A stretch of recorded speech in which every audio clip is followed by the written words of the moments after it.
Hey guys, welcome to Single Tamil. நேற்று video போட்டிருந்தேன் chemistry 99+% எப்படி வாங்குறதுன்னு போட்டிருந்தேன். ஆக்சுவலி ஒருத்தன் கேட்டிருந்தாங்க கெமிஸ்ட்ரி போட்டனால நேற்று என்ன கமெண்ட் வந்துச்சுன்னா பிசிக்ஸ்க்கும் மேக்ஸ்க்கும் உங்களுக்கு எக்ஸ்பீரியன்ஸும் 99+% எப்படி வாங்குறது அப்படின்னு போடுங்க நான் வீடியோ அப்படின்னு கேட்டிருந்தாங்க. நானே போடலான் இருந்தேன் பிசிக்ஸ் கெமிஸ்ட்ரி மேக்ஸ். அதனால இப்போ பார்த்தீங்கன்னா பிசிக்ஸ் கொண்டு வந்திருக்கேன். இப்போ பிசிக்ஸ்ல என்னன்னா பிசிக்ஸ்னு வந்தோடனே ஜஸ்ட் ஃபார்முலா பேஸ் மட்டும் தான் கேட்பாங்க. ஜெய்மென்ஸ்னு பொறுத்த வரைக்கும் ஒன்லி ஃபார்முலா பேஸ் மட்டும் தான், நீங்க எதுவுமே பண்ண தேவையில்லை. இப்போ ஏன் எக்ஸ்பீரியன்ஸ் அப்படின்னு வரும்போது நான் ஃபர்ஸ்ட் பிசிக்ஸ் பர்சன்ட் வாங்கும்போது நான் வந்துட்டு 93, செகண்ட் வாங்கும்போது 94. ஏன்னா எதுக்கு நான் வந்துட்டு அவ்வளோ இன்க்ரீஸ் ஆகல அப்படின்னு பாத்தீங்கன்னா, ஏன்னா ஃபர்ஸ்ட் செஷன்லேயே அதிகமாக வாங்கினதான். நான் எப்பவும் போல சொன்னதான், ஃபர்ஸ்ட் செஷன் எனக்கு எப்படி படிக்கணும்னு எனக்கு தெரியாது. ஏன்னா நான் நேற்று சொன்ன அதே மாதிரி தான், நான் வேலைமல்ல படித்தேன். அவங்க கொடுக்குற டிபிபி அவங்க கொடுக்குறது எல்லாமே அட்வான்ஸ் தான் கொடுக்குறாங்க. அதனால எனக்கு எப்படி படிக்கணும்னு தெரியாது. பிஎக்யூஸ் எனக்கு தெரியாது, பிஎக்யூஸ் தான் போடணும், என்செட் தான் படிக்கணும், எனக்கு அதுவே தெரியவே தெரியாது. அதுக்கப்புறம் தான் நான் ஏன் ஸ்ட்ராட்டஜி அதுக்கப்புறமா ஃபாலோ பண்ணி பார்க்குறேன், பிஎக்யூஸ் பார்க்குறேன். Direct formula based direct insert தான் கேட்டிருக்காங்க. இன்செர்ட் லைன் பை லைன் படிச்சாலே மார்க் வாங்க. அப்புறமா எனக்கு தெரியுது. அதுக்கப்புறமா செகண்ட் செஷன்ல அதிகமான மார்க் வாங்கினா கூட எனக்கு பெர்சன்டேஜ் ஏறல. அது ஒரு ஸ்ட்ராட்டஜி. ஏன்னா ஃபர்ஸ்ட் செஷன் வந்து நிறைய பேர் எழுத மாட்டாங்க, செகண்ட் செஷன்ல நிறைய பேர் எழுதுவாங்க. நிறைய பேர் காம்படிஷன் அதிகமாகும் போது நீங்க என்ன பண்ண முடியும், அவ்வளவு பர்சன்ட் ஏற்ற முடியாது. ஏன்னா நிறைய பேர் அதிகமாவாங்க, நிறைய பேர் படிச்சிருவாங்க, சிபிஎஸ்சி பசங்க நிறைய பேர் எழுதுவாங்க. அதனால நீங்க வந்து அவ்வளவு மார்க் வாங்கினா கூட அவ்வளவு பர்சன்ட் வராது. அதுக்காக தான் எனக்கு வந்து ஒன் மோட்டர் இருக்கு. நான் இன்னொன்னு கெமிஸ்ட்ரியில கான்சென்ட்ரேட் பண்ணனால கெமிஸ்ட்ரியில மட்டும் 9+ வாங்கியிருந்தேன். சரி, இப்ப பிசிக்ஸ் இப்போ வருவோம். இப்போ பாத்தீங்கன்னா நான் ஃபுல்லா அனாலிசிஸ் போட்ட வரைக்கும் கிட்டத்தட்ட எல்லாமே நான் இங்க பாத்தீங்கன்னா 1, 2, 1, 1 எல்லாத்தையும் கிட்டத்தட்ட 2 அப்படி எடுத்துக்கல. அத்தனை கொஸ்டின் ஒரு பேப்பர்ல கேட்டிருப்பாங்க கண்டிப்பா. எல்லாமே இதெல்லாம் ஹை வெயிட்டேஜ் டாபிக் சொல்லியிருக்கேன். இப்ப பாத்தீங்கன்னா எல்லாமே நீங்க சேர்த்தா கூட அப்ராக்சிமேட் உங்களுக்கு 26 வரும். ஓகே, இப்போ உங்க 26 ஒரு பேப்பர்ல கேட்கலாம், அப்ராக்ஸா உங்களுக்கு 20 கேட்டுருவாங்க. சரி, இந்த 20 மட்டும் நீங்க படிச்சுட்டா கூட 20 × 4 போட்டு 80 வந்துரும்ல. சோ அப்படி யோசிச்சு பாருங்க. இதை மட்டும் ஸ்டார்டிங்ல படிங்க. இதுக்கப்புறமா கூட வேற எதுவும் படிக்க தேவையில்ல. 20 நீங்க இதுவே டேட்டா ஃபுல்லா படிச்சா கூட உங்களுக்கு 80 கிடைச்சிடும். சரி, 80 கிடைக்கல கூட 1-2 தப்பு பண்றீங்கன்னா கூட 70 கிடைச்சிடும். 2 தப்பு பண்ணா 70 வரும். சோ 70 வந்தாலே உங்களுக்கு நான் கேரண்டி பண்ண மாட்டேன் 90 வரும்போது. ஏன்னா 99% அப்படி வரும்போது நீங்க கிட்டத்தட்ட 80 மேல வாங்கினாதான் 99 வர முடியும். ஏன்னா பிசிக்ஸ்ன்றது ஜெய்மென்ஸ் டைரக்ட் ஃபார்முலா பேஸ்டு. நீங்க ஃபார்முலா படிச்சு உங்களுக்கு கான்செப்டே தெரியல, நீங்க லாஸ்ட் மினிட்ல ஒரு ஃபார்முலா போறீங்க, உங்களுக்கு கான்செப்டே தெரியலாம் கூட நீங்க என்னென்ன இப்போ ஒரு கான்செப்ட் பாத்தீங்கன்னா போட்டோலிட்டிக் எஃபெக்ட் அதை வச்சுக்கோங்களேன். De Broglie P is equals to h/λ வச்சுக்கோங்களேன். இந்த ஃபார்முலா வச்சுட்டு நீங்க இந்த லாம்டா இது மொமெண்டம் அப்படி தெரிஞ்சுட்டு இந்த ஃபார்முலா போட்டீங்கனாலே அது ஒரு கொஸ்டின் கேட்டிருப்பாங்க. நீங்க ஃபார்முலா கான்செப்டே தெரியாம கூட அந்த ஃபார்முலா தெரிஞ்சு போனா கூட நீங்க மார்க் வாங்கிடலாம். அதுதான் பிசிக்ஸ். அது பிசிக்ஸ் ஜெய் மெயின்ஸ் மட்டும்தான். அட்வான்ஸ் பொறுத்த வரைக்கும் டோட்டலி டிஃபரெண்ட். அது ஆக்சுவலி நான் ஜே அட்வான்ஸ் ஸ்ட்ராட்டஜி கூட பிசிக்ஸ் போட்டிருந்தேன், போய் செக் பண்ணிக்கோங்க, செக் பண்ணாதவங்க. ஆனா இப்ப பார்த்து அதை நான் சொன்ன மாதிரி வெறும் உங்க ஃபார்முலா தெரிஞ்சா கூட நீங்க டேட்டா பேஸ் புட் பண்ணி நீங்க ஆன்சர் வாங்கிடலாம் டைரக்டா. 2 செகண்ட் கிட்டத்தட்ட 1 மினிட் கூட ஆகாது. டேரக்டா நீங்க போட்டலாம். அதுதான் ஜெய்மென்ஸ் பிசிக்ஸ். Direct formula based. வெறும் ஃபார்முலா மட்டும் தான் கேட்பாங்க.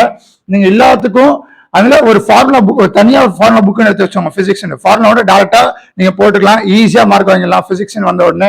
இப்ப பாத்தீங்கன்னா வெயிட்டேஜ் டாபிக்ஸ் பார்க்கும்போது முதல்ல யூனிட்ஸ் அண்ட் டைமென்ஷன்ஸ் போட்டிருக்கேன். 1 கண்டிப்பா கேட்டுருவாங்க. அது ரொம்ப ரொம்ப முக்கியம். டைமென்ஷனலி ஈக்குவலா இருக்கணும், right hand side left hand side. ஏன்னா அது இல்லைன்னா பிசிக்ஸே கிடையாது. அதனால முதல்ல அதை படிச்சுக்கோங்க. நெக்ஸ்ட் நம்மள ஈஸி சாப்டர்ஸ் இருக்கீங்க பாத்துக்கோங்க. செமிகண்டக்டர்ஸ் ஈஸியா வாங்கிடலாம், ஈஸியா. நெக்ஸ்ட் அவ்வளோ ஃபார்முலா பேஸ் தான், நீங்க புரிஞ்சாலே போதும் மார்க் வாங்கிடலாம். Next dual nature easy topic. அதுக்கு அட்டாமிக் பிசிக்ஸ், அது கெமிஸ்ட்ரியில படிச்சிருப்பீங்க. அட்டாமிக் ஸ்ட்ரக்சர் அதுதான் அட்டாமிக் பிசிக்ஸும். Next alternative current, EMI, magnetic effects of current, இது 3 மட்டும் தான் மேக்னெட்டிசம்ல வரும். Next capacitance, current electricity, electrostatics. இங்க இது 3 மட்டும் தான் உங்களுக்கு எலக்ட்ரோஸ்டாட்டிக்ஸ்ல இருந்து வரும். நெக்ஸ்ட் இஎம் வேவ்ஸ் தனியா வரும். பாத்தீங்கன்னா தெர்மோடைனமிக்ஸ், இதுவும் கெமிஸ்ட்ரியில படிச்சிருப்பீங்க. கெமிஸ்ட்ரியில படிக்கிறது தான் பிசிக்ஸ்ல படிக்கிறீங்க. எல்லாமே சிம்பிள் தான், ஜஸ்ட் ஃபார்முலா பேஸ். நியூக்ளியர் பிசிக்ஸும் சிம்பிள் ஃபார்முலா பேஸ் தான். வெயிட்டேஜ் கண்டிப்பா கேட்பாங்க, நான் விளையாட சொல்ல. இது மோஸ்டா நியூமெரிக்கல்ல கேட்க வாய்ப்பு இருக்கு. நெக்ஸ்ட் கிராவிடேஷன், கேடிஜி கெமிஸ்ட்ரியில படிச்சிருப்பீங்க. Laws of motion, fluid mechanics, 1D motion, 2D motion படிக்காதீங்க, டைம் வேஸ்ட் பண்ணாதீங்க. அவ்வளோ அது கஷ்டமா கூட இருக்கும், வெயிட்டேஜ் டாபிக்கும் கிடையாது. அதனால அதை வேஸ்ட் பண்ண டைம். 1D மோஷன் மட்டும் படிங்க, லாஸ் ஆஃப் மோஷன் மட்டும் படிங்க. Next SHM, ray optics, rotation mechanics, work power energy, இதெல்லாம் கண்டிப்பா கேட்பாங்க. முதல்ல நீங்க ஈஸியான டாபிக்ஸ் மட்டும் படிங்க, அதுக்கப்புறமா கஷ்டத்துக்கு வாங்க. இதுலயே இது கஷ்டத்தை நான் சொல்லும் போது பார்க்கும்போது 1D மோஷன் கொஞ்சம் கஷ்டமா இருக்கும், ஆனா ஈஸி தான், புரிஞ்சா ஈஸி ஆயிடும். எலக்ட்ரோசைஸ் கொஞ்சம் கஷ்டமா இருக்கும், அது மட்டும் கொஞ்சம் கஷ்டமா இருக்கும். இது எல்லாமே ஃபார்முலா பேஸ் மட்டும்தான். இது எல்லாமே நீங்க மோஸ்ட் சாப்டர்ஸ் நீங்க கெமிஸ்ட்ரியில படிச்சிருப்பீங்க. 3 சாப்டர், இந்த thermodynamics, atomic physics, nuclear physics, KTC 4 chapter கெமிஸ்ட்ரியில படிச்சிருப்பீங்க. டூயல் நேச்சர் கெமிஸ்ட்ரியில படிப்பீங்க. 5 சாப்டர் கெமிஸ்ட்ரி படிச்சீங்க. சோ அதை டைம் வேஸ்ட் பண்ணாதீங்க, புரிஞ்சு படிங்க. பிசிக்ஸ் வந்து இப்ப நான் புக்ஸையும் எழுதிருக்கேன் பாருங்க, 4 புக் மட்டும் தான் எழுதிருக்கேன். 4 புக் பாத்தீங்கன்னா முதல்ல ஜெய் மெயின் போது பேஸ் NCERT is best friend for everyone. NCERT மட்டும் படிங்க. சோ என்சிஆர்டி முதல்ல படிச்சுட்டு கான்செப்ட் புரிஞ்சு படிங்க. பிசிக்ஸ் வந்து நான் அதுக்குன்ட்டு நான் வெறும் ஃபார்முலா மட்டும் படிச்சுட்டு போய் உங்களை எழுத சொல்லல, நீங்க புரிஞ்சு படிக்கணும். பிசிக்ஸ்ன்றது புரிஞ்சாதான் என்ன நடக்குதுன்னு உங்களுக்கு புரியும். புரியாம படிச்சு என்ன ஃபார்முலா மக்கடிச்சு மார்க் என்ன யூஸ், அது உங்களுக்கு புரியாதுல்ல, அது தேவையில்லாதது. அதனால முதல்ல நீங்க புரிஞ்சுக்கோங்க, கான்செப்ட் புரிஞ்சுட்டு எங்கெங்க அப்ளை பண்ணு படிங்க. சிம்பிளா அட்வான்ஸ் அளவுக்கு நீங்க போக தேவையில்ல, மெயின்ஸ் அளவுக்கு நீங்க என்சிஆர்டி மட்டும் புரிஞ்சாலே போதும். நெக்ஸ்ட் நல்லா புரியுன கான்செப்ட் என்சிஆர்டி அவ்வளவு புரியல எனக்கு அப்படி பார்த்தீங்கன்னா HC Verma best book for physics concept wise நான் சொல்றேன். HC வர்மா மட்டும் ட்ரை பண்ணுங்க, ஈஸியா மார்க் வாங்கலாம். நெக்ஸ்ட் சம்ஸ் அப்படின்னு வரும்போது முதல்ல பிஓக்யூஸ் போடுங்க. முதல்ல பிஓக்யூஸ் போடுங்க, எப்படி கேட்டது உங்களுக்கு புரியும். அப்பதான் நீங்க முதல்ல வருவீங்க, எப்படி அவேர்னஸ் உங்களுக்கு அப்பதான் அவர் எப்படி கேட்டிருக்காங்க எப்படி கேட்கல அந்த மாதிரி. அப்புறம் பிஓக்யூஸ் போட்டதுக்கு அப்புறமா டிசி பாண்டே இருப்பாங்க. டிசி பாண்டேல சில எப்படி சொல்றது, இப்ப எல்லாம் கஷ்டம்னு சொன்னல, 1-2 கொஸ்டின் லிட்டில் பிட் கொஞ்சம் கஷ்டம். அது கூட நியூமெரிக்கல் கேட்டுருவாங்க.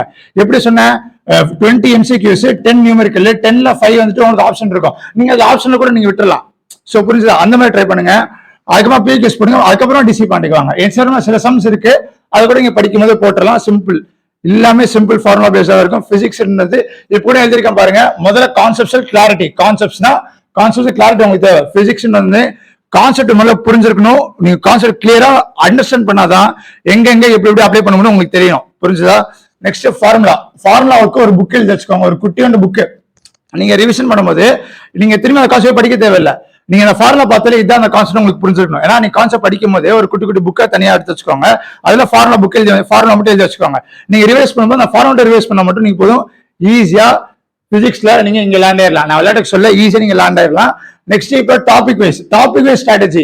இது எல்லாத்துக்கும் இப்ப ஒரு சாப்டர் கொடுத்துருக்கேன். சாப்டர்ல சில டாபிக்ஸ் மட்டும் நிறைய வெயிட்டேஜ் இருக்கும். நான் சொல்றேன், சில டாபிக்ஸ் மட்டும் நிறைய வெயிட்டேஜ் இருக்கும். அதை மட்டும் நீங்க பிஓக்யூஸ் போட்டு பார்த்தா உங்களுக்கு தெரியும் எப்படி கேட்டிருக்காங்கன்ட்டு. ஸோ அதை மாதிரி அதை டார்கெட் பண்ணி படிங்க. டாபிக் வைஸ் ஸ்ட்ராட்டஜி பிசிக்ஸ் ரொம்ப முக்கியம். Next problem solving. பிசிக்ஸ் வந்து தியரியும் தேவை, கான்செப்ட் தேவை, ப்ராப்ளம் சால்விங்கும் தேவை. கெமிஸ்ட்ரி இருந்தா மோஸ்ட் ஆஃப் தியரி தான் இருக்கும், மேக்ஸ் இருந்தா மோஸ்ட் ஆஃப் ப்ராப்ளம்ஸ் மட்டும் தான் இருக்கும். ஆனா பிசிக்ஸ் ரெண்டுமே கலந்தது. அதனால ப்ராப்ளம் சால்விங் தேவை, தியரியும் தேவை. டெய்லி கோல்ஸ் இருக்கணும் உங்களுக்கு. முதல்ல நான் ஒரு ஸ்ட்ராட்டஜில சொல்லியிருப்பேன், டைம் மேனேஜ்மெண்ட் ஸ்ட்ராட்டஜின்ட்டு 2 hours ஸ்ட்ராட்டஜின்ட்டு. எப்படி 2 hours காலைல 2 மணி நேரம் படிங்க, ஈவினிங் 4 மணி நேரம் படிங்க. அந்த ஸ்ட்ராட்டஜி எப்படி சொல்லணும், டெய்லி இல்ல அப்படின்னு நான் சொல்றேன், டெய்லி பிசிக்ஸ் கெமிஸ்ட்ரி மேக்ஸ் 3மே படிக்கணும். அப்பதான் உங்களுக்கு புரியும். ஏன்னா அப்பதான் உங்களுக்கு டெய்லி நீங்க 3மே படிச்சா, பிசிக்ஸ் ஜெய் மெயின்ஸ்ன்றது 3மே படிச்சாதான் அதை நீங்க கிராக் பண்ண முடியும். அதனால டெய்லி 3மே படிக்கணும். ஸோ பிசிக்ஸ் கெமிஸ்ட்ரி மேக்ஸ் உங்களுக்கு எதை பிடிச்சிருக்கோ அதை படிச்சுக்கோங்க. நெக்ஸ்ட் டெய்லி செட் கோல்ஸ் பண்ணிட்டீங்களா. நெக்ஸ்ட் ரிவிஷன், ரிப்பீட்டட் ரிவிஷன் தான். நீங்க ஃபார்முலா புக்ல எழுதிருக்கேன்ல, ரிவிஷன் பண்ணும்போது அந்த ஃபார்முலா மட்டும் ரிவைஸ் பண்ணாலே உங்களுக்கு கான்செப்ட் தெரியும். அந்த அளவுக்கு நீங்க புரிஞ்சு வச்சுக்கணும் கான்செப்ட்ஸ். அதுதான் பிசிக்ஸ். நெக்ஸ்ட் லாஸ்டா வர வேண்டியது கன்சிஸ்டன்சி. கன்சிஸ்டன்டா நீங்க இப்போ ஒரு மாக் டெஸ்ட் போடுறீங்க, பிஓக்யூஸ் போடுறீங்க, உங்களுக்கு அது வரல. இப்போ நீங்க சப்போஸ் நீங்க கரண்ட் எலக்ட்ரிசிட்டி படிக்கிறீங்க, அது படிக்கும் போது உங்களுக்கு வந்துட்டு ஒரு சம் வரல பிஓக்யூ, அப்போ உங்களுக்கு கான்செப்ட் தெரியல, நீங்க டக்குன்னு அதுல போய் திரும்பி படிக்கணும். படிச்சு புரிஞ்சு பார்த்து திரும்பி போட்டு அசம் வர வரைக்கும் விடவே கூடாது.